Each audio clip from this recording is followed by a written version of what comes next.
नमस्कार, आप सभी का बहुत बहुत स्वागत, अभिनंदन, आदाब, आभार, इस्तकबाल, खैर मकदम है कलाम अकेडमी के डिजिटल प्लेटफॉर्म पर। एक बेहद महत्वपूर्ण कक्षा, एक बेहद संक्षिप्त और बहुत ही इंपॉर्टेंट टॉपिक हम पढ़ने जा रहे हैं। और इस टॉपिक का, इस कक्षा का नाम है, आज जिस चीज को हम डिस्कस करेंगे वो है इंडिविजुअल डिफरेंसेस। अब ये इंडिविजुअल डिफरेंसेस क्या होते हैं? इन्हें हिंदी में कहा जाता है व्यक्तिगत भिन्नता। व्यक्तिगत भिन्नता या फिर इसे व्यक्तिगत भेद या वैयक्तिक भेद भी कहते हैं। अब ये व्यक्तिगत भिन्नता या व्यक्तिगत भेद क्या हैं? प्यारे विद्यार्थियों, जितनी भी परीक्षाएं होती हैं जिसमें एजुकेशनल साइकोलॉजी आपके सिलेबस में है, चाइल्ड डेवलपमेंट पेडागोजी अगर आपके सिलेबस में है, तो वहां से ऐसा मान लीजिए कि एक प्रश्न जरूर परीक्षा में व्यक्तिगत भिन्नता का आता है और एक कॉमन क्वेश्चन आता है। और कॉमन क्वेश्चन अमूमन कॉमन सेंस से हल भी हो जाते हैं। लेकिन क्योंकि हमारे पाठ्यक्रम में व्यक्तिगत भिन्नता, व्यक्तिगत भेद इसके बारे में लिखा गया है, तो हम इस टॉपिक को बहुत ही डिटेल में डिस्कस करने की इस वीडियो में कोशिश करेंगे। आइए, इस टॉपिक के बारे में जो जो चीजें हम जानने की कोशिश करेंगे, उसमें सबसे पहले तो हम जानेंगे कि व्यक्तिगत भिन्नता के बारे में महत्वपूर्ण मनोवैज्ञानिकों ने क्या क्या कथन दिए हैं। महत्वपूर्ण कथन, पहली चीज तो हम ये जानेंगे। फिर हम जानने की कोशिश करेंगे कि व्यक्तिगत भिन्नता या व्यक्तिगत भेद जो होते हैं वो किस किस रूप में हो सकते हैं, किस रूप में हो सकते हैं, ये जानने की कोशिश करेंगे। उसके बाद तीसरे नंबर पर हम जानेंगे आज के इसी वीडियो के अंतर्गत कि व्यक्तिगत भिन्नता जो होती है, उस व्यक्तिगत भिन्नता के अंतर्गत क्या महत्वपूर्ण बिंदु समाहित होते हैं।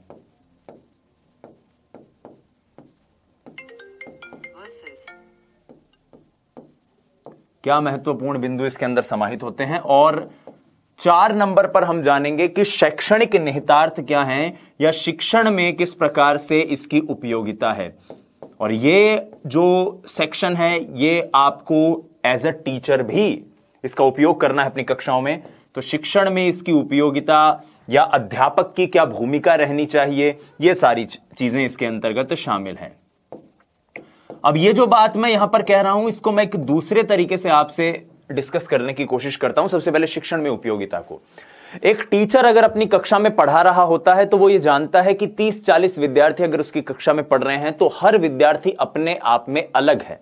कोई विद्यार्थी इंटेलिजेंट है, कोई इंटेलिजेंट नहीं है, कोई बहुत समृद्ध आर्थिक परिवेश से आया हुआ होता है, कोई आर्थिक रूप से संपन्न नहीं होता, कोई शारीरिक रूप से किसी तरह की एक विसंगति से जूझ रहा होता है, कोई किसी मानसिक विसंगति से जूझ रहा होता है, कोई प्रतिभाशाली होता है, कोई नहीं होता।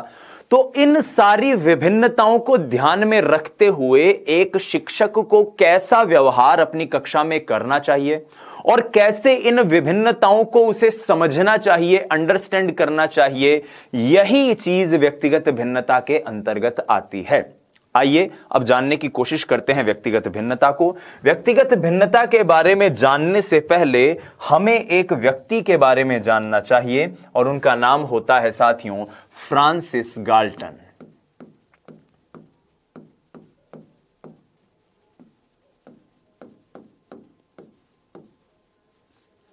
फ्रांसिस गाल्टन,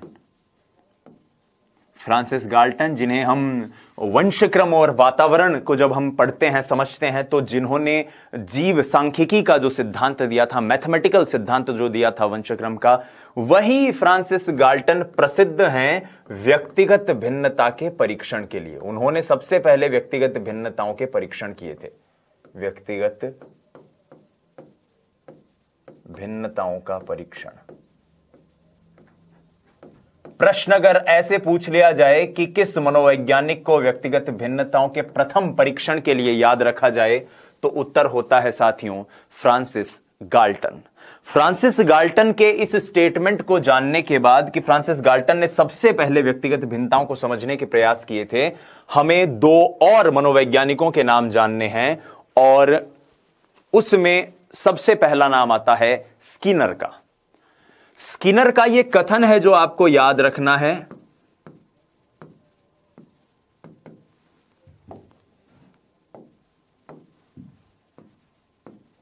हम व्यक्तिगत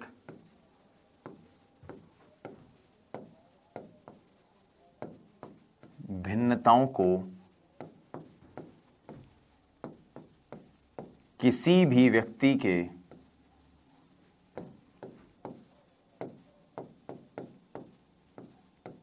ठीक है संपूर्ण व्यक्तित्व के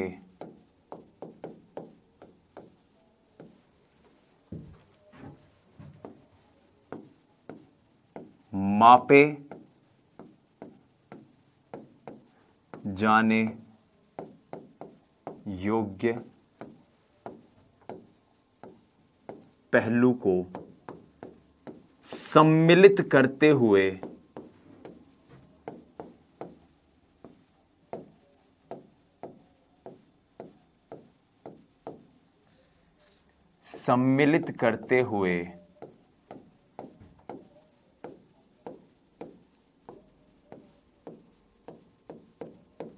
समझते हैं।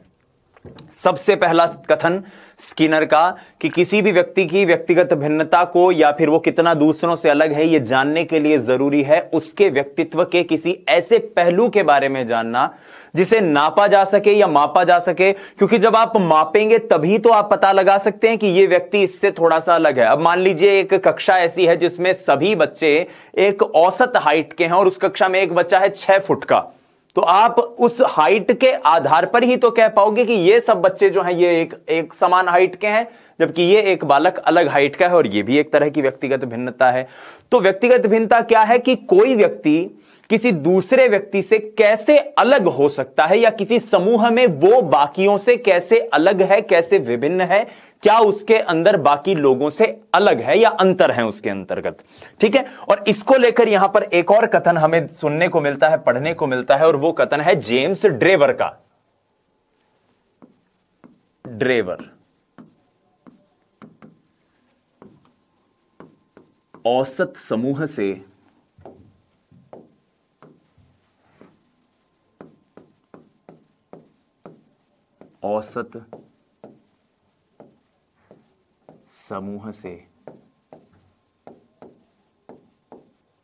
मानसिक शारीरिक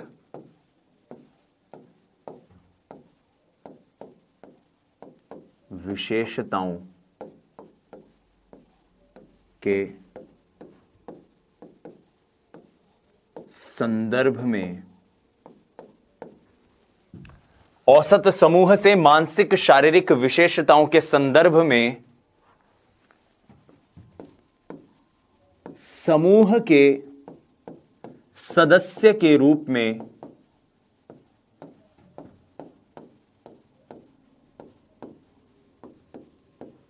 भिन्नता या अंतर को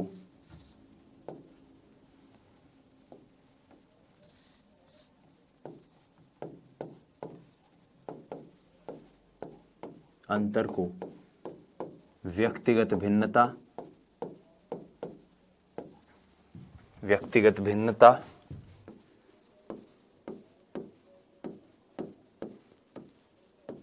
या भेद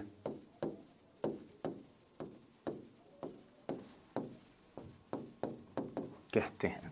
ठीक है, ड्रेवर का कथन क्या है कि एक औसत समूह से कोई व्यक्ति किन शारीरिक मानसिक विशेषताओं के कारण अलग है या उसमें बाकी लोगों से कैसे कैसे अंतर हैं, यही व्यक्तिगत भिन्नता है।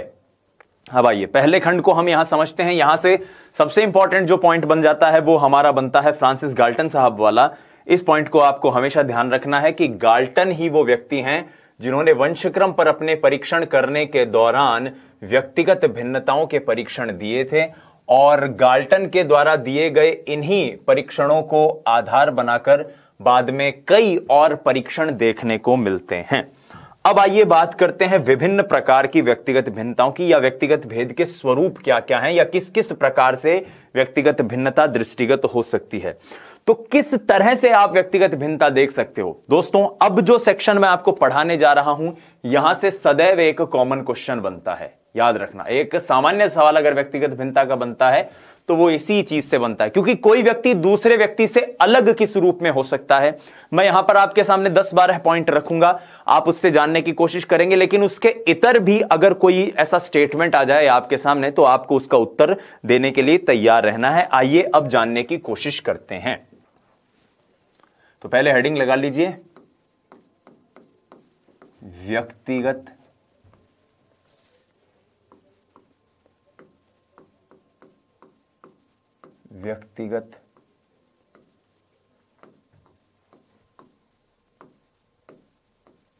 भिन्नता को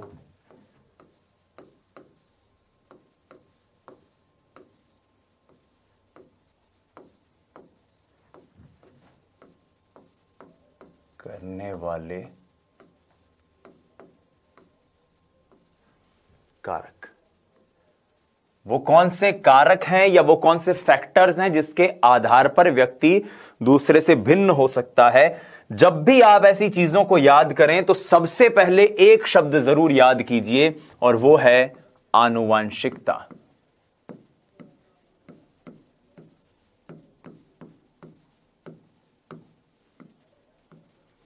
वंशक्रम एक ऐसी विषय वस्तु है, हेरिडिटी एक ऐसा फैक्टर है जिसके आधार पर व्यक्ति दूसरों से अलग होते हैं। तो वंशक्रम के आधार पर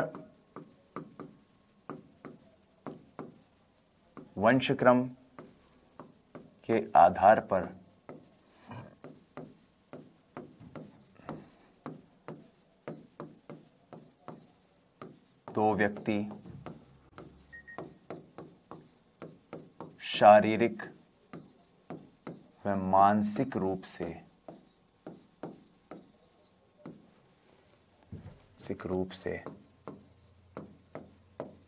भिन्न हो सकते हैं।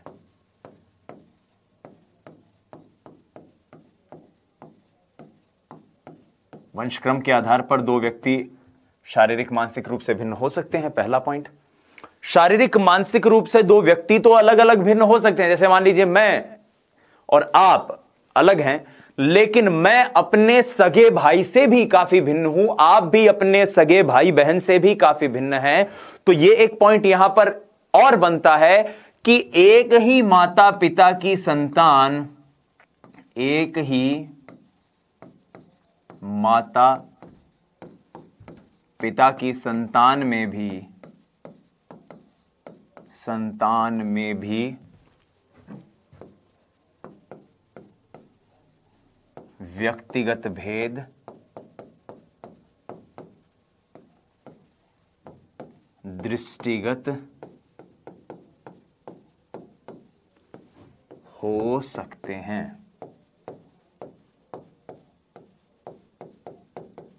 ठीक है। और आनुवांशिकता के आधार पर मनोवैज्ञानिक कहते हैं कि व्यक्तिगत भिन्नता के दो पक्ष होते हैं। पहला, आनुवांशिकता के आधार पर एक है अंतर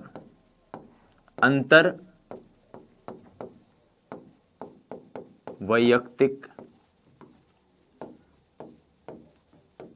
भिन्नता, और दूसरा है अंतरा वैयक्तिक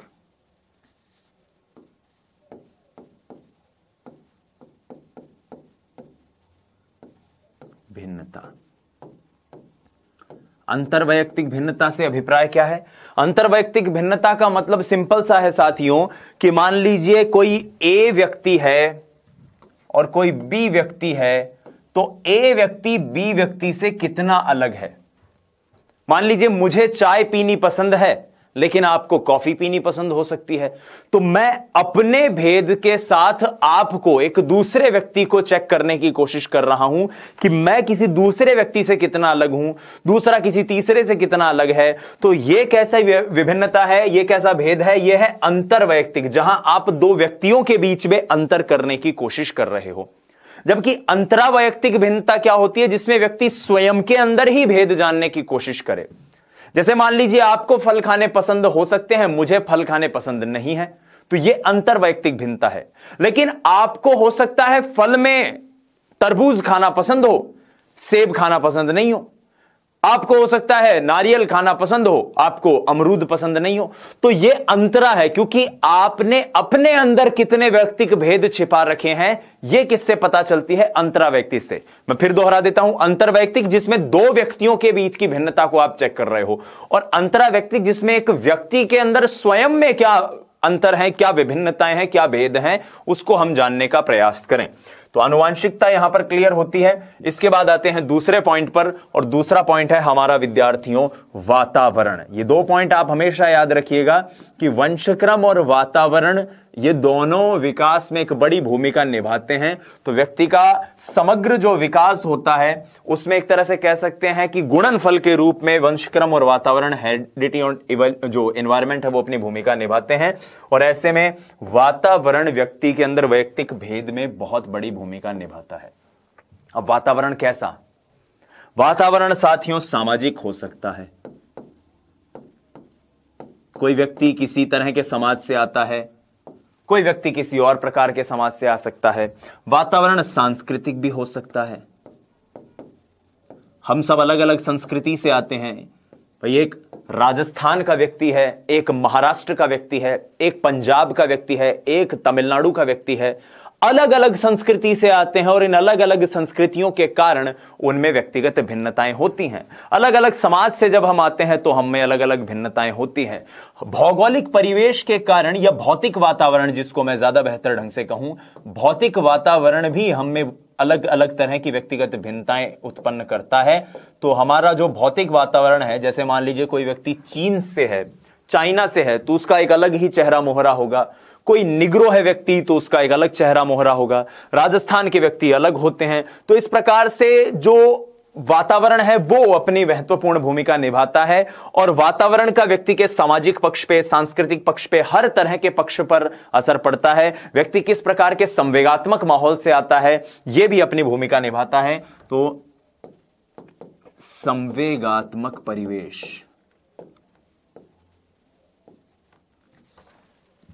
तो आप देख सकते हैं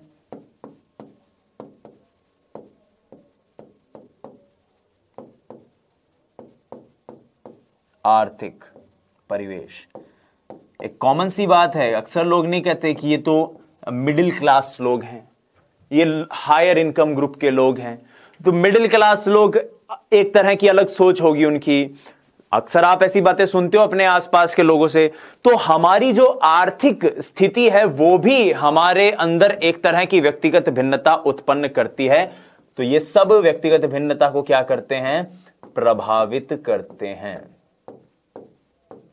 मैं बहुत डिटेल में इस सामान्य से टॉपिक को आपको समझाते हुए चल रहा हूं ताकि इससे जुड़ा हुआ जो एक बेहद कॉमन सा क्वेश्चन है वो हमारा गलत ना हो।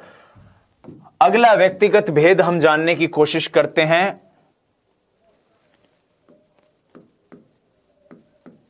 प्रजाति एवं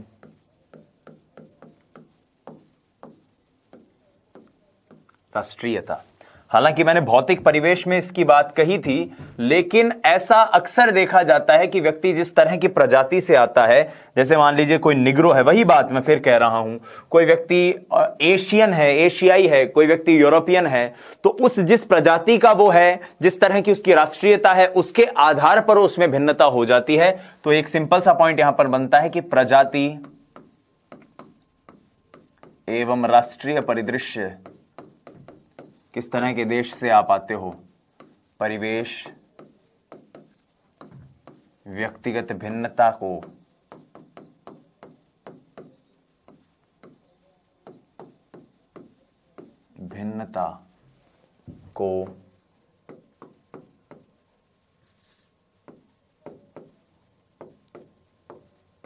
प्रभावित करते हैं। ठीक है, आपको सिर्फ ये पॉइंट्स याद रखने हैं। उसके बाद आइए आगे बढ़ते हैं। अगला पॉइंट है आयु, बुद्धि,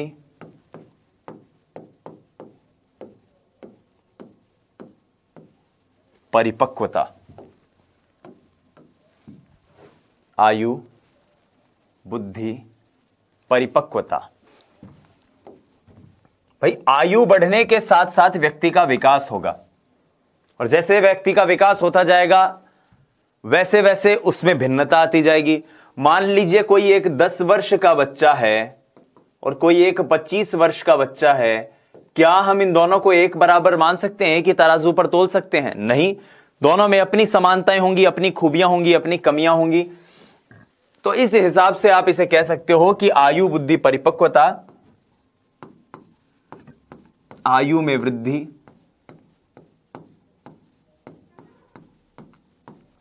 विकास को प्रभावित करती है।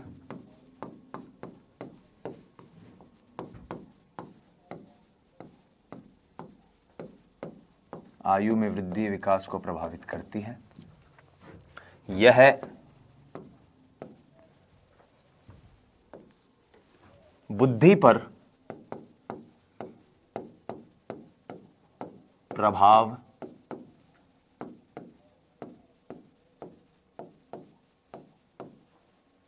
उत्पन्न,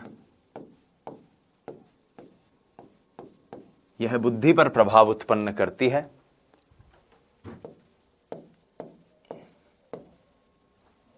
इसी कारण व्यक्तिगत भेद,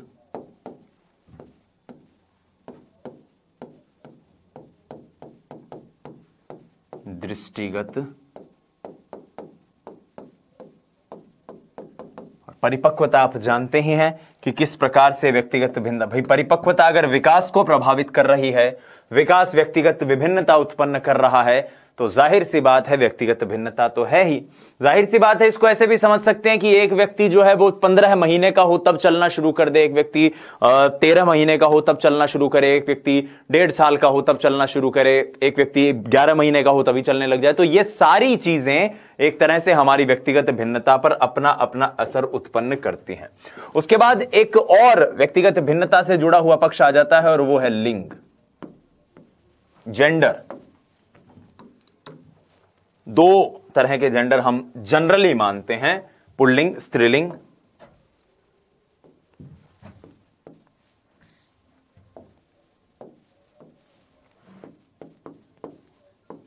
यह एक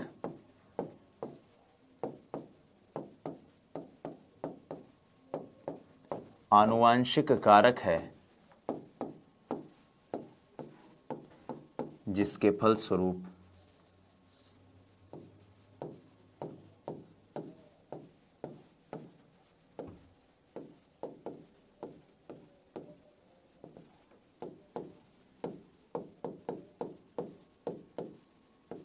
व्यक्तिगत भेद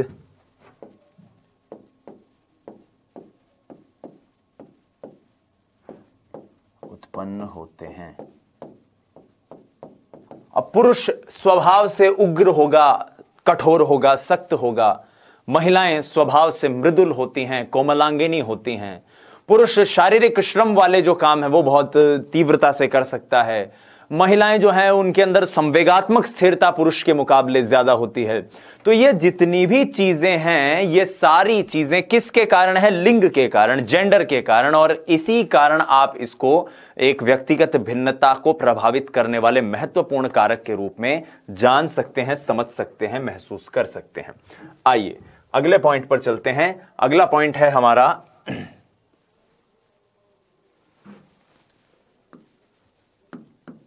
आर्थिक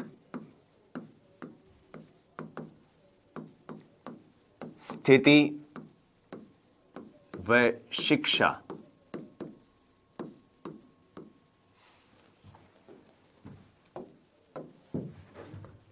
हम सब आर्थिक रूप से अलग अलग परिस्थिति या अलग अलग स्थिति के होते हैं।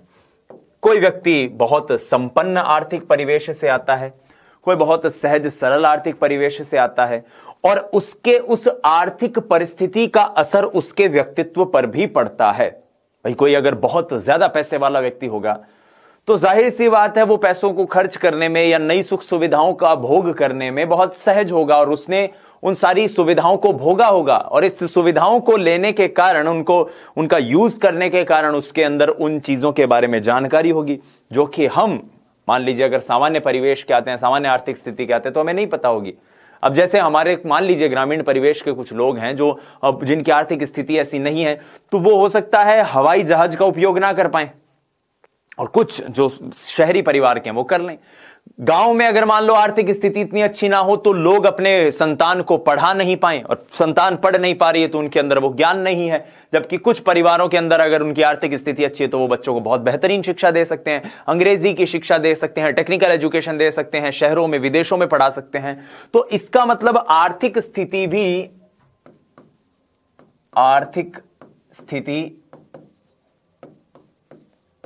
व्यक्तिगत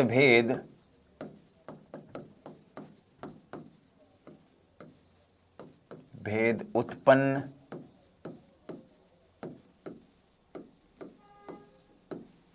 करती है। शिक्षा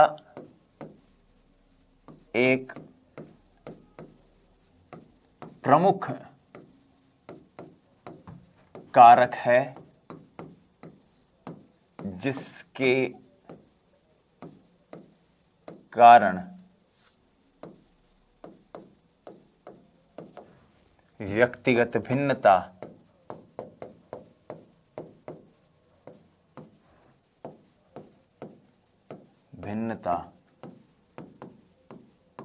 देखी जा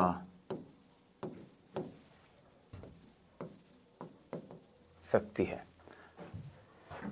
एक महत्वपूर्ण कारक है जिसके चलते व्यक्तिगत भिन्नता देखी जा सकती है। आर्थिक स्थिति और शिक्षा के बारे में हमने जाना। अब आइए एक और महत्वपूर्ण फैक्ट, वो है स्वास्थ्य। Healthy mind lives in healthy body. पहला सुख निरोगी काया, दूजा सुख घर में माया। सबसे पहली प्राथमिकता व्यक्ति की होती है उसका स्वास्थ्य। अगर स्वास्थ्य अच्छा है तो सब कुछ बेहतर है। अगर आप स्वस्थ हैं तो आप शारीरिक रूप से स्वस्थ होंगे तो मानसिक रूप से भी स्वस्थ होंगे, मानसिक रूप से स्वस्थ होंगे तो संवेगात्मक रूप से स्वस्थ होंगे, संवेगात्मक स्वस्थ रूप से स्वस्थ होंगे तो फिर एक तरह से समग्र रूप से आप हेल्दी होंगे। और जब व्यक्ति हेल्दी होगा वो बाकियों के मुकाबले बेहतरीन निष्पादन कर पाएगा। इसलिए स्वास्थ्य व्यक्तिगत भिन्नता के निर्धारण में महत्वपूर्ण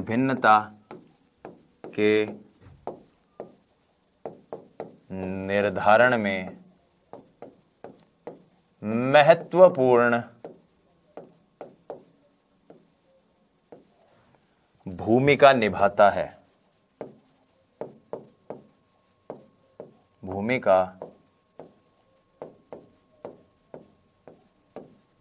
निभाता है। स्वास्थ्य व्यक्तिगत भिन्नता के निर्धारण में एक बड़ी महत्वपूर्ण भूमिका निभाता है।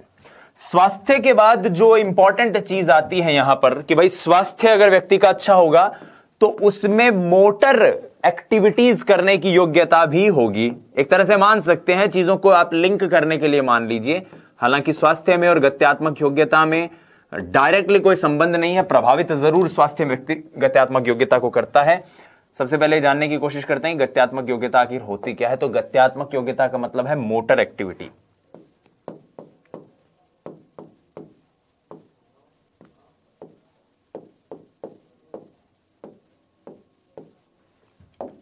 आपने जिम्नास्टिक करने वालों को देखा होगा, आपने शारीरिक कौशल का प्रदर्शन करने वाले बहुत से लोगों को जाना होगा जो अपने शरीर का किसी भी प्रकार से उपयोग कर सकते हैं, उससे कुछ भी इस तरह के मुद्राएं बना सकते हैं। स्पोर्ट्स पर्सन जो हैं वो बहुत से काम कर सकते हैं। ये सारी मोटर एक्टिविटीज गत्यात्मक योग्यताएं हैं। कोई ऐसा कार्य जिसको कोई एक व्यक्ति बड़ी कुशलता से कर ले और उस कार्य को कोई दूसरा व्यक्ति कर ही ना पाए, तो किसी कार्य को कुशलता से कर लेना, शारीरिक रूप से कौशल होना किसी कार्य का, वो किसके अंतर्गत आएगा? गत्यात्मक योग्यता में। तो गत्यात्मक योग्यता शारीरिक निष्पादन को प्रभावित करती है।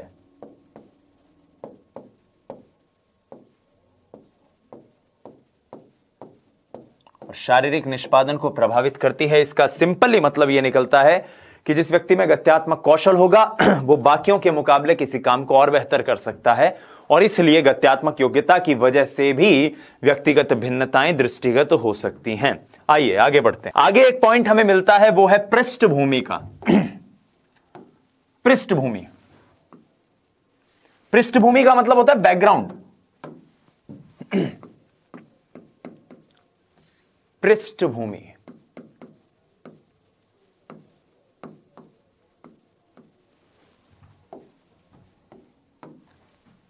गांव के लोग अक्सर शहर वाले को दूर से देखते ही पहचान जाते हैं कि यार ये शहर का है, और शहर वाले जाहिर सी बात है हम ग्रामीण परिवेश के लोगों को देखते पहचान जाते हैं कि ये गांव का है।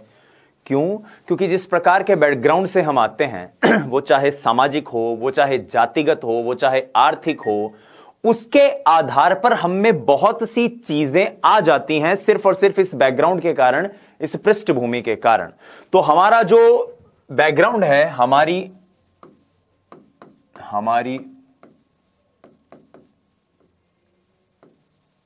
पृष्ठभूमि, वो चाहे सामाजिक हो,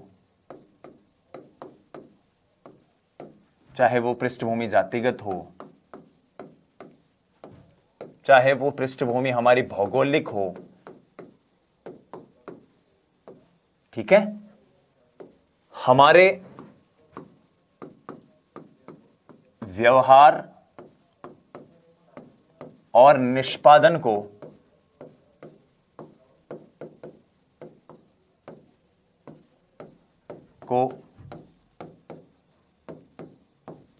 प्रभावित करती है। भाई मैं अगर मान लीजिए ग्रामीण परिवेश का हूं तो मेरे अंदर कुछ ऐसी क्वालिटीज होंगी जो किसी शहरी व्यक्ति में नहीं होंगी। कोई व्यक्ति शहर का है तो वो काफी अलग होगा। हम जब कक्षा में पढ़ते हैं, क्लास में पढ़ते हैं, तो हमें ऑटोमेटिकली पता चल जाता है ना कि यार ये जो एक बच्चा है ये शहर का है, एकदम प्रॉपर, कोई दिल्ली का, बंबई का, ऐसे शहर का, एकदम महानगर का बच्चा है। तो इस प्रकार से हम देख सकते हैं, तो इस प्रकार से हम कह सकते हैं कि जन्म स्थान, निवास स्थान,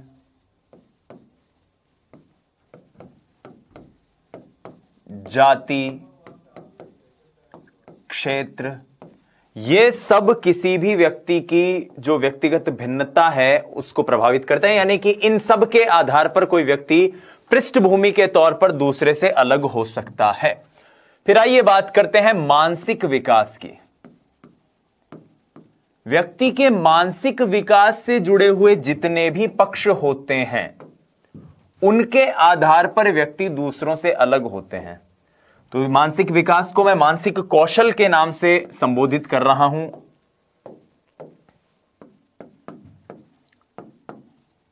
मानसिक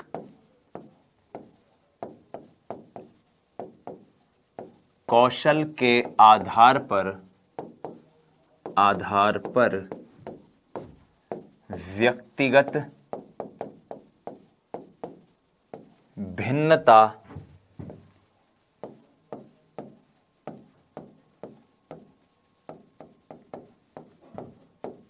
दृष्टिगत होती है। मानसिक कौशल के आधार पर कैसे? जैसे कि मान लीजिए चिंतन, कल्पना, तर्कणा,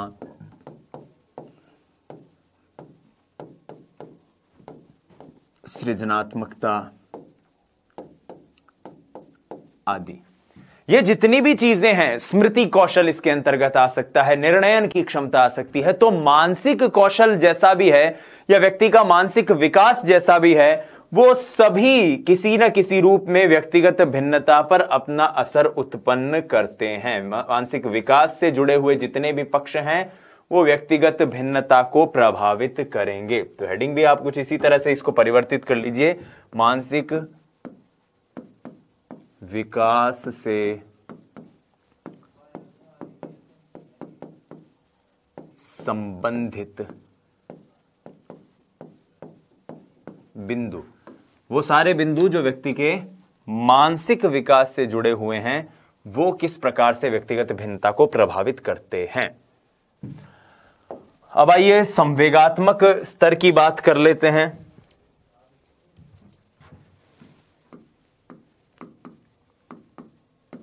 संवेगात्मक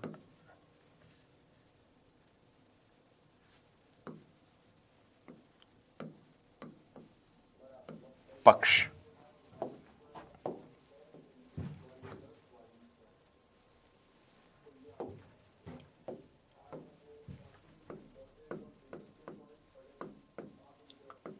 प्रत्येक व्यक्ति में संवेगों का समूह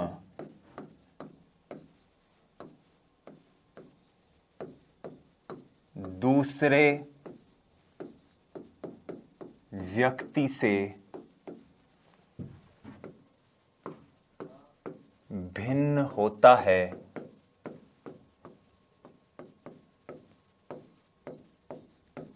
जिसके आधार पर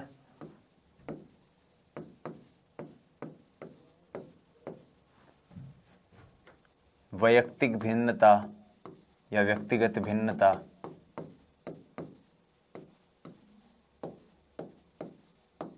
दृष्टिगत होती है।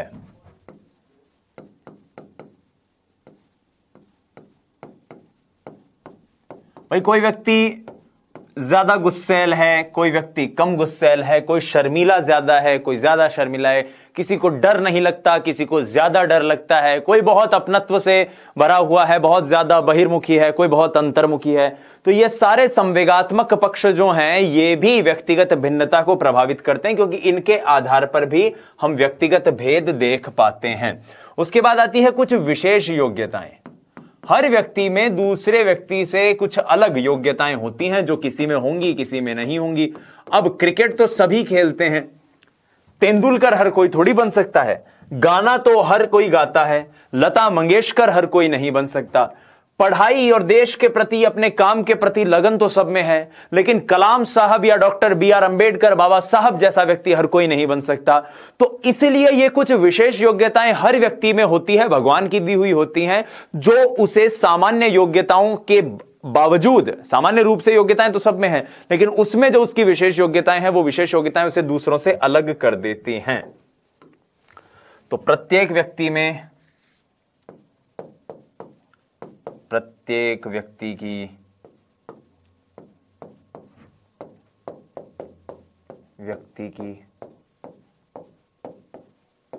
विशिष्ट योग्यताएं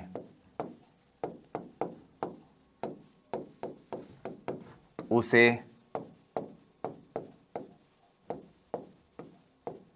दूसरे से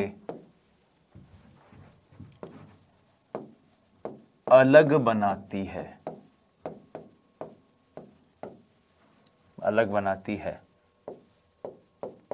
ठीक है। अच्छा, ये व्हाइट पेन से लिखा गया क्या? इसको थोड़ा सा, ये भी व्यक्तिगत रूप से भिन्न हो गया, संवेगात्मक पक्ष वाला पॉइंट है ना। चलो कोई बात नहीं। विशेष योग्यताओं के बाद हम बात करते हैं ग्रहण शक्ति के बारे में।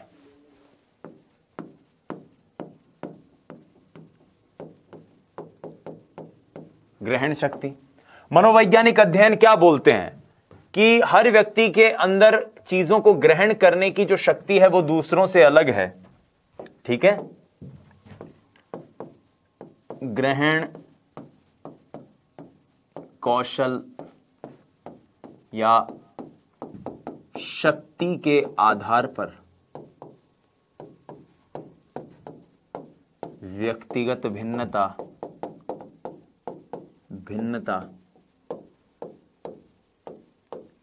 दृष्टिगत होती है।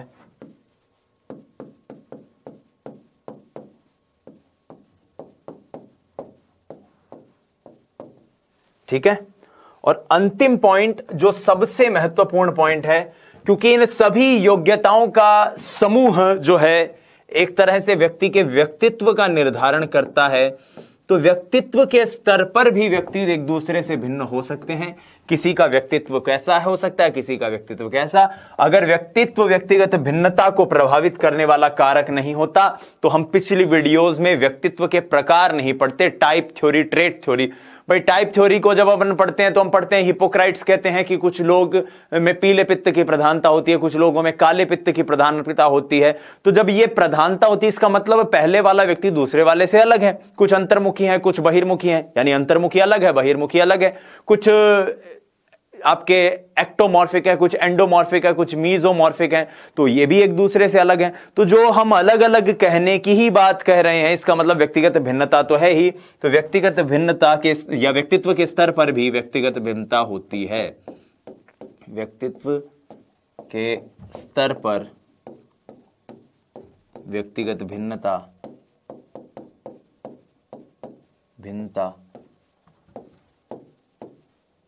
दृष्टिगत होती है, दृष्टिगत होती है।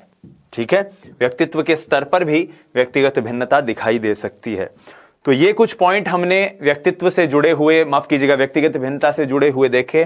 अब आइए कुछ ऐसे महत्वपूर्ण बिंदुओं को जानने की कोशिश करते हैं, कुछ ऐसे महत्वपूर्ण फैक्ट्स को जानने की कोशिश करते हैं जहां से प्रश्न बनने की संभावना बनती है।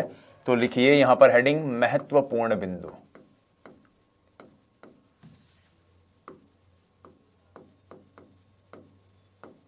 महत्वपूर्ण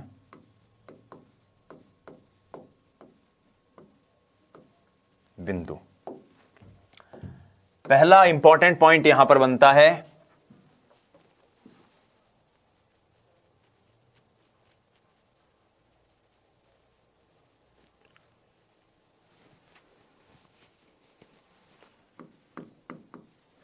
कि व्यक्तिगत भिन्नता के चलते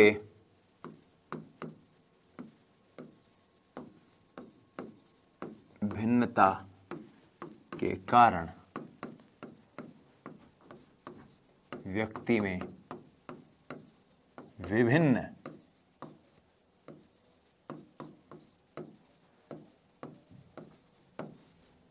शील गुणों में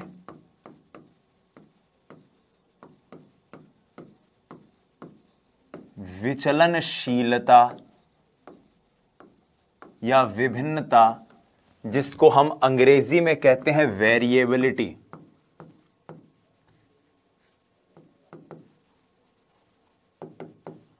दृष्टिगत होती है। ये दो शब्द बड़े इंपॉर्टेंट हैं, एक तो विचलनशीलता, एक प्रासामान्यता। दृष्टिगत होती है। विचलनशीलता का मतलब क्या है कि व्यक्तिगत भिन्नता अगर है, मान लीजिए मैं आपसे किसी रूप में भिन्न हूं, आप किसी व्यक्ति से किसी रूप में भिन्न हो, इसका मतलब कुछ गुण तो ऐसे आप में जरूर हैं, चाहे वो शारीरिक हो, चाहे मानसिक हो, चाहे मनोवैज्ञानिक हो, संवेगात्मक हो, संज्ञानात्मक हो, जो दूसरों से अलग हैं, जिन गुणों के कारण एक तरह की भिन्नता दृष्टिगत हो रही है। भाई गुण अगर अलग ही नहीं होते दो लोगों में तो फिर उनमें भिन्नता कैसे होती। तो पहला पॉइंट यहां पर बनता है कि व्यक्तिगत भिन्नता के फलस्वरूप, व्यक्तिगत भिन्नता के कारण व्यक्तियों के अंदर जो गुण होते हैं उनमें विचलनशीलता देखने को मिलती है।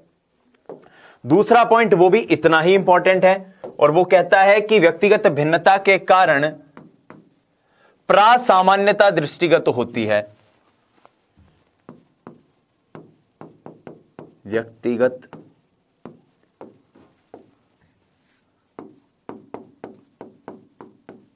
गुणों में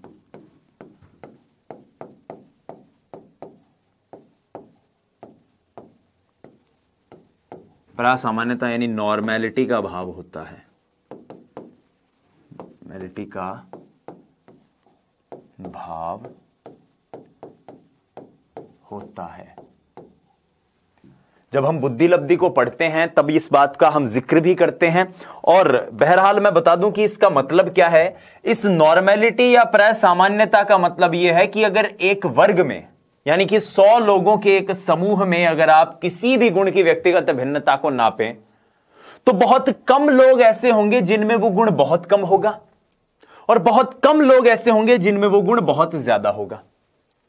बाकी सामान्यतः लोगों में वो गुण सामान्य रूप से ही मौजूद होता है। जैसे मान लो हाइट है, अब एक कक्षा के अंदर हम जब बात करते हैं सामान्य रूप से, मैं कोई विशिष्ट बात नहीं कर रहा हूं कि कोई बास्केटबॉल खेलने वाली टीम की, नहीं, एक सामान्य विद्यालय में आप जाइए, एक सामान्य कक्षा के अंदर एंटर हो जाइए, वहां पर आप देखेंगे कि सामान्य रूप से सभी बच्चों की हाइट एक बराबर है। कोई एकाध बच्चा ऐसा हो सकता है जिसकी हाइट बहुत ज्यादा हो, और एकाध ऐसा हो सकता है जिसकी हाइट बहुत कम हो। या फिर आप इंटेलिजेंस, बुद्धि लब्धि, आईक्यू की अगर बात करें तो एक 50 बच्चों की कक्षा में कोई एक दो बच्चे ऐसे होंगे जो बहुत ज्यादा इंटेलिजेंट होंगे, एक्स्ट्रा ऑर्डिनरी गिफ्टेड स्टूडेंट होंगे, बहुत ज्यादा प्रतिभाशाली होंगे, मेधावी होंगे, और ऐसे ही दो चार बच्चे ऐसे होंगे जो बहुत कमजोर होंगे, पढ़ाई लिखाई में बिल्कुल भी ढपोर शंख टाइप के होंगे। बाकी ज्यादातर बच्चे औसत रूप से सामान्य सा निष्पादन करते हैं। और इसीलिए ये एक बार प्रश्न भी आया हुआ है, रीट में एक बार पूछा हुआ है कि व्यक्तिगत भिन्नता का जो कर्व बनता है वो क्या एक और झुका हुआ होता है? नहीं साथियों, वो एक और झुका हुआ नहीं होता, वो प्रायः एक प्रकार का घंटाकार कर्व होता है जो कि एक तरह से दोनों तरफ से अपने माध्य के बराबर होता है, एक जैसा दिखाई देता है, समान होता है। तो इसीलिए प्रसामान्यता का भाव जो है वो भी देखने को मिलता है। तीसरा पॉइंट जो यहां बन जाता है वो ये है कि व्यक्तिगत भिन्नता के कारण वृद्धि की दर में विभिन्नता पाई जाती है, विभिन्नता देखने को मिलती है। भाई व्यक्तिगत रूप से लोग भिन्न होंगे तो उनकी जो ग्रोथ है, चाहे मैं शारीरिक ग्रोथ की ही बात कर लूं, चाहे मैं बाल विकास में जब हमने ग्रोथ को समझा है उसी ग्रोथ की मैं बात करूं, तो भी वृद्धि की दर में विभिन्नता तो देखने को मिलती ही है। और वो क्यों मिलती है? वो सिर्फ इसलिए मिलती है क्योंकि दो लोग व्यक्तिगत रूप से कभी भी एक जैसे नहीं हो सकते, उनमें विभिन्नता आएगी तो उनकी ग्रोथ में भी भिन्नता होगी, उनके विकास में भी भिन्नता होगी। तभी तो हम विकास के सिद्धांत में यह पढ़ते हैं कि विकास में व्यक्तिगत भिन्नता पाई जाती है। डेवलपमेंट परपोजेज इंडिविजुअल डिफरेंसेस, ठीक है, तो विभिन्नता देखने को मिलती है, देखने को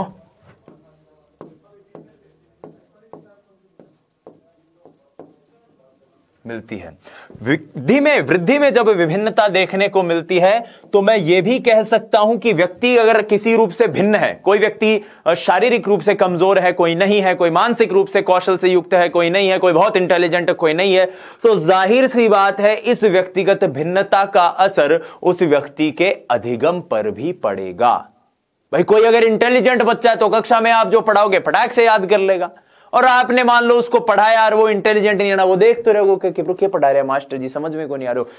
ये इंटेलिजेंस भी तो एक तरह की व्यक्तिगत भिन्नता है, आईक्यू भी तो एक तरह से व्यक्तिगत भिन्नता को प्रभावित करेगा। व्यक्तिगत भिन्नता को प्रभावित करने वाला एक महत्वपूर्ण कारक है आईक्यू, इंटेलिजेंस, बुद्धि, हमने बात करी अभी कुछ ही देर पहले। तो इसका मतलब व्यक्तिगत भिन्नता के कारण अधिगम की दर में भी भिन्नता होती है, अधिगम की दर में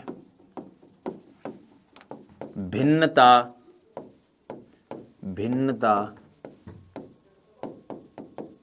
दृष्टिगत होती है। अधिगम की दर में भी भिन्नता दृष्टिगत होती है, किसकी बदौलत? व्यक्तिगत भिन्नता की बदौलत। व्यक्तिगत भिन्नता से जुड़े हुए कुछ और पॉइंट है जिनको हम देख लेते हैं।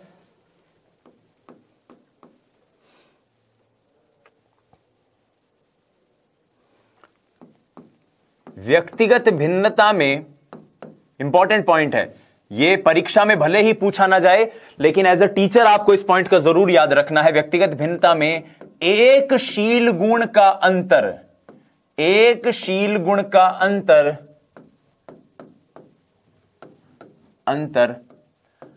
अन्य गुणों को प्रभावित करता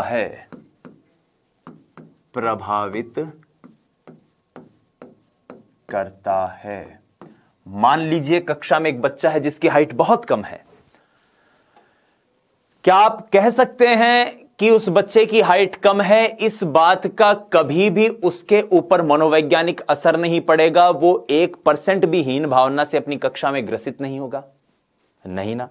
ठीक है, समय आने के साथ साथ वो इस बात को समझ जाए, लेकिन शुरुआत में तो उसको जब साथी दोस्त बच्चे चिढ़ाएंगे तो वो परेशान होगा ही। तो इस आधार पर आप समझ सकते हो कि अगर एक शील गुण कैसा भी हो, चाहे वो पॉजिटिव हो चाहे नेगेटिव हो, चाहे वो ट्रेट उसके अंदर सकारात्मक परिवर्तन लेकर आया हो उस व्यक्तिगत भिन्नता के कारण या नकारात्मक परिवर्तन लेकर आया हो, लेकिन वो सकारात्मक नकारात्मक परिवर्तन चाहे दोनों में से कैसे भी हो, उसके व्यक्तित्व के अन्य गुणों को जरूर प्रभावित करेंगे। इस पॉइंट को आप जरूर याद रखना, उसके व्यक्तित्व के अन्य गुणों को भी ये प्रभावित करेंगे। बहुत बढ़िया, अगले पॉइंट पर आते हैं और अगला पॉइंट ये है वही बात जो इंपॉर्टेंट है, आनुवांशिकता और वातावरण। तो इसकी बात हमने शुरुआत में भी कर ली थी कि आनुवांशिकता सारे गुणों का की जो खान है, खदान है ना दोस्तों, वो यही है, आनुवांशिकता और या वंशक्रम और वातावरण। जितने भी गुण आपने पढ़े हैं, हम अब तक पिछले 15 हमने पॉइंट से भी इससे पहले देखे हैं, वो 15 के 15 पॉइंट अगर आप क्लब करना चाहो तो सिर्फ और सिर्फ इन दो शब्दों के अंदर हो सकते हैं, एक है वंशक्रम और दूसरा है वातावरण। तो इस पॉइंट को आप याद रखिएगा, वंशक्रम और वातावरण भिन्नता को प्रभावित करते हैं,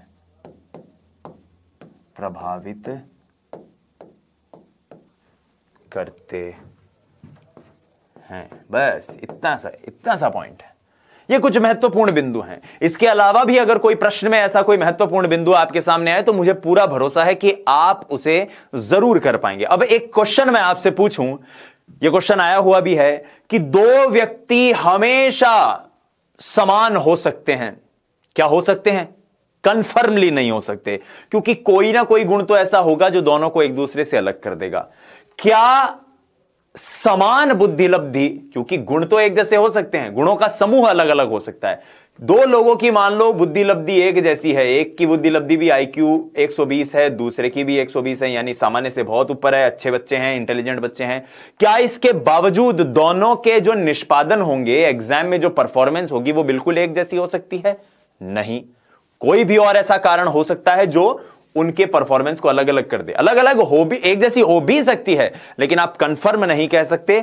अलग अलग होने की संभावना ज्यादा होती है, क्योंकि व्यक्तिगत भिन्नता को प्रभावित करने वाला कोई एक कारक नहीं है, ऐसे हजारों कारक हैं जो व्यक्तिगत भिन्नता को वंशक्रम वातावरण के अंतर्गत आते हैं और प्रभावित कर सकते हैं। ठीक है, अब आइए इससे जुड़ा हुआ एक और महत्वपूर्ण बिंदु, एक और महत्वपूर्ण टॉपिक देखते हैं, जो आपके लिए इसलिए भी इंपॉर्टेंट है क्योंकि आप टीचर बनने जा रहे हैं, भविष्य में शिक्षक बनेंगे। तो सवाल इस तरह का भी आपकी परीक्षा में आ सकता है कि एक शिक्षक को अपनी कक्षा में व्यक्तिगत भिन्नता को समझते हुए क्या क्या करना चाहिए और क्या क्या नहीं करना चाहिए। कॉमन सेंस से इन सवालों के जवाब ज्यादा बेहतर दिए जा सकते हैं। मैं अक्सर कक्षा में ऑफलाइन भी कहता हूं, ऑनलाइन भी कहता हूं, यूट्यूब पर भी यही कहता हूं कि इस तरह के सवालों को अपने ऊपर, अपने दिल पे रख के सोचिए कि मैं अगर शिक्षक हूं, मैं किसी कक्षा में पढ़ा रहा हूं, तो क्या मुझे यह कार्य करना चाहिए, क्या मुझे कार्य नहीं करना चाहिए। जैसे एक बार क्वेश्चन आया था कि एक शिक्षक को व्यक्तिगत भिन्नता से भरे हुए अगर उसके कक्षा में बच्चे हैं तो उसे क्या नहीं करना चाहिए, ऐसा क्वेश्चन था। आंसर उसमें था कि उसे बच्चों को स्वाध्याय पर छोड़ देना चाहिए। क्यों? इसका आंसर यह हुआ क्योंकि स्वाध्याय या सेल्फ स्टडी इंटेलिजेंट बच्चा तो कर लेगा, लेकिन मंदबुद्धि बच्चा नहीं कर पाएगा। तो एक टीचर से यह एक्सपेक्ट नहीं किया जा सकता कि 40 के 40 बच्चों को या 50 के 50 या 100 के 100 बच्चों को कह दे कि भाई ये टॉपिक तुम अपने हिसाब से करके आ जाना। That's it. इसलिए आपको मैं ये टॉपिक थोड़ा सा समझा रहा हूं, आप भी इसे कॉमन सेंस से इसका उत्तर देने की कोशिश करिएगा। आपका इस टॉपिक का सवाल कभी भी गलत नहीं होगा, किसी भी सूरत हाल में गलत नहीं होगा। आइए समझने की कोशिश करते हैं। तो टॉपिक है हमारा व्यक्तिगत भिन्नता को ध्यान में रखते हुए शिक्षण, या व्यक्तिगत भिन्नता के आधार पर शिक्षण।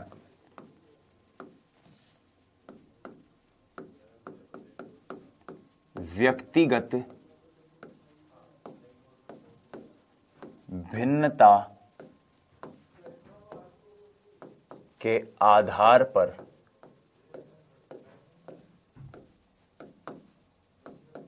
शिक्षण। प्रिय विद्यार्थियों, एक पॉइंट ऐसा है जो हमेशा से एक बड़े डिबेट का विषय बना हुआ रहता है कि क्या एक कक्षा में एक जेन्युइन संख्या हो विद्यार्थियों की। आप स्वयं सोच के बताओ, अगर एक कक्षा में मान लो 2000 बच्चे एक साथ पढ़ रहे हैं और उनको एक टीचर क्लास में 8वीं क्लास के अंदर उन्हें पढ़ा रहा है मान लो, तो क्या वो टीचर इंडिविजुअली हर बच्चे पर ध्यान दे पाएगा? क्या वो टीचर व्यक्तिगत रूप से हर विद्यार्थी की जो कमियां हैं, खूबियां हैं, उनको पहचान पाएगा? आपका जवाब होगा नहीं सर, बिन तो खुद की सही फुर्सत कौन पड़ती, दूसरा तो क्या पहचान सी। तो सिंपल सी बात यही है, पहला पॉइंट जो आपको याद रखना है, व्यक्तिगत भिन्नता को जब ध्यान में रखे शिक्षक, तो यह चीज सबसे इंपॉर्टेंट है कि कक्षा में जो संख्या हो विद्यार्थियों की वो सीमित हो। तो यहां पर पॉइंट पहला बन जाता है कि कक्षा का आकार, कक्षा में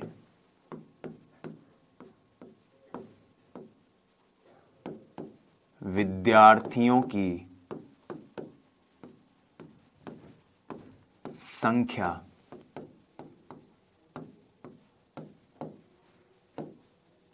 सीमित होनी चाहिए।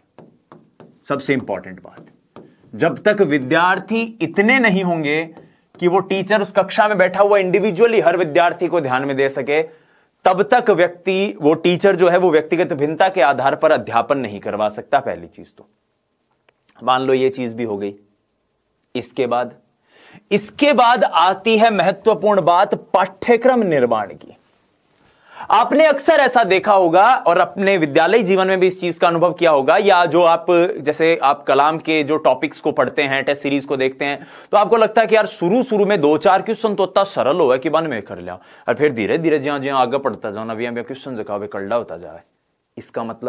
इसका मतलब प्रश्न शुरुआत में तो सरल होते हैं और बाद में धीरे धीरे उनका एक्सपर्टीज लेवल जो है वो बढ़ता जाता है। आपने आरबीएससी की पुस्तकें देखी होगी, एनसीईआरटी के अंदर जो पीछे लास्ट में क्वेश्चन देखे होंगे, वो भी कुछ इसी तरह से डिजाइन किए हुए होते हैं।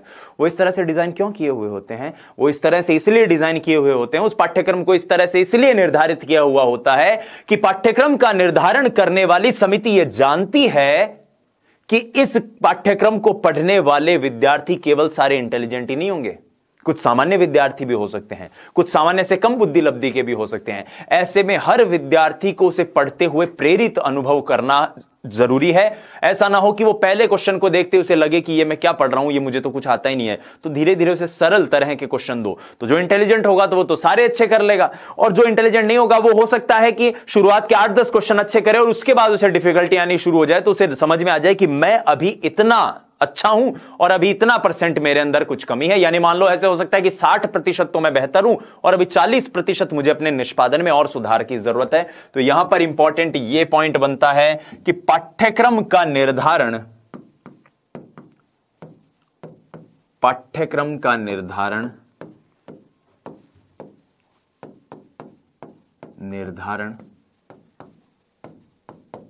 व्यक्तिगत भिन्नता के आधार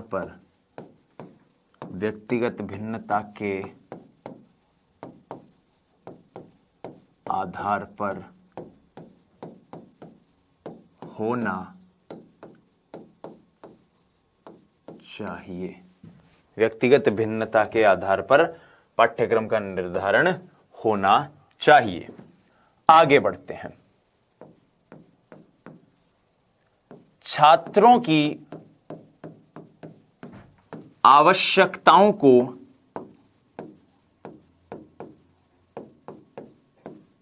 ध्यान में रखते हुए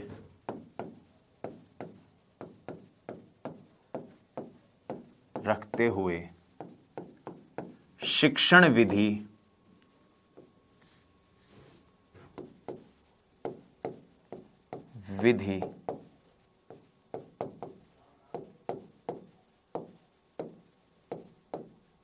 का चयन हो। शिक्षण विधि का चयन जो है वो विद्यार्थियों की जो रिक्वायरमेंट्स हैं, आवश्यकताएं हैं, उनको ध्यान में रखते हुए होना चाहिए।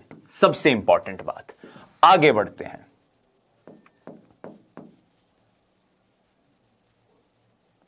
शिक्षा बालक व बालिकाओं की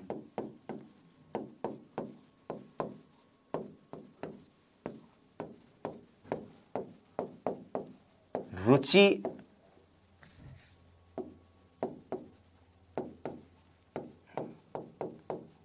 अभिरुचि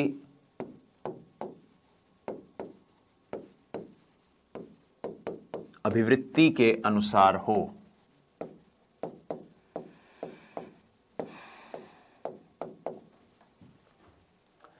जो बच्चों का इंटरेस्ट है, आपने देखा होगा कि जब आप कक्षा में पढ़ते थे तो कुछ विद्यार्थी ऐसे थे जो गणित में एकदम डपोड़ थे, लेकिन जब उनको गेम्स के पीरियड में फुटबॉल खिलाया जाता, खो खो खिलाया जाता, तो बहुत ही अच्छे स्पोर्ट्स पर्सन के रूप में वो क्लास के अंदर परफॉर्म करते थे। तो इसका मतलब हर विद्यार्थी के अंदर अपनी व्यक्तिगत भिन्नताएं हैं, और ऐसे में पाठ्यक्रम का निर्धारण, शिक्षण का निर्धारण, टीचिंग उन्हीं रुचियों, उन्हीं अभिवृत्तियों और उन्हीं अभिरुचियों को ध्यान में रखते हुए होने चाहिए। यानी कि बच्चे का इंटरेस्ट, बच्चे का एप्टीट्यूड, बच्चे का एटीट्यूड कैसा है, कैसी चीजें उसे पसंद है, कहां वो श्रेष्ठ निष्पादन कर सकता है, वही ध्यान में रखते हुए आपको उसे पढ़ाना चाहिए। एक लाठी से सारी भैंसों को नहीं हाँका जा सकता, या सारी भेड़ बकरियों को नहीं हाँक सकते। एक लाठी से किसी को पुचकार के आगे बढ़ाना होता है, किसी को थोड़ा सा डांट के, किसी को डर दिखाकर। तो इन सारी चीजों को मद्देनजर रखते हुए किसी भी व्यक्ति के शिक्षण को तैयार करना चाहिए, या किसी कक्ष में शिक्षण को ध्यान में रखते हुए कार्य करना चाहिए। फिर एक महत्वपूर्ण बात जिस पर अक्सर हमारी जो शिक्षण पद्धति है जो ध्यान देना भूल जाती है, कि शिक्षा जो है उसके अंतर्गत व्यावसायिक शिक्षा को भी शामिल किया जाना चाहिए। अब हर विद्यार्थी तो कलेक्टर नहीं बन सकता, हर विद्यार्थी तो फर्स्ट ग्रेड नहीं कर सकता, हर विद्यार्थी तो रीट क्लियर नहीं कर सकता, हर विद्यार्थी आरएएस नहीं बन सकता, हर विद्यार्थी पटवारी नहीं बन सकता। तो ऐसे विद्यार्थी जो कॉम्पिटिटिव एग्जाम नहीं दे सकते, उन विद्यार्थियों के लिए आप क्या प्रावधान करो? उन विद्यार्थियों के लिए भी तो कुछ प्रावधान होने चाहिए। तो ऐसे में सबसे इंपॉर्टेंट है, महात्मा गांधी ने भी इसकी बात करी है, वोकेशनल एजुकेशन को प्राथमिकता देने की बात करी है, व्यावसायिक शिक्षा को भी आधार बनाया जाना चाहिए। तो व्यक्तिगत भिन्नता के आधार पर, व्यक्तिगत भिन्नता के आधार पर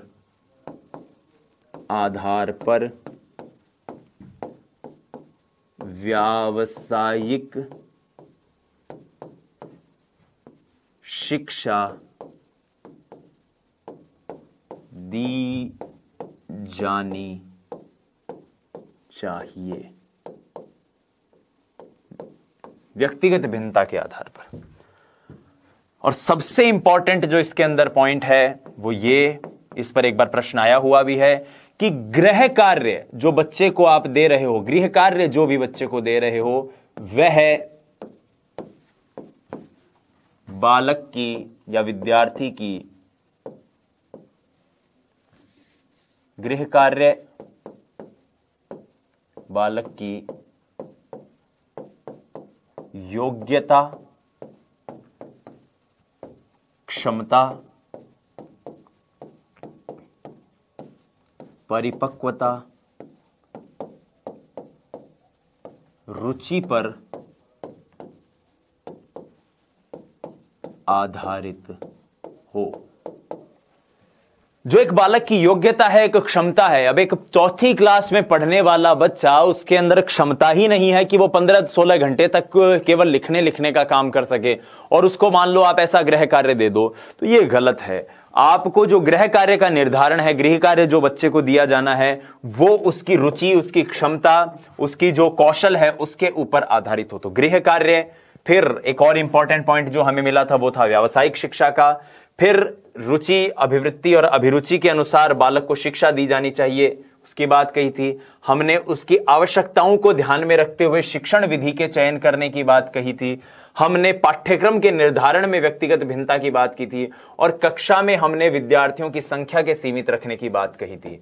इंडिविजुअली कक्षा में एक टीचर को कैसे बिहेव करना चाहिए, तो अगर कोई क्वेश्चन ऐसे आए कि अगर एक शिक्षक को व्यक्तिगत भिन्नता का सम्मान करते हुए क्या करना चाहिए, कक्षा में अगर बच्चा अच्छा निष्पादन नहीं कर रहा हो तो उसे डांटना चाहिए, उसे दंड देना चाहिए?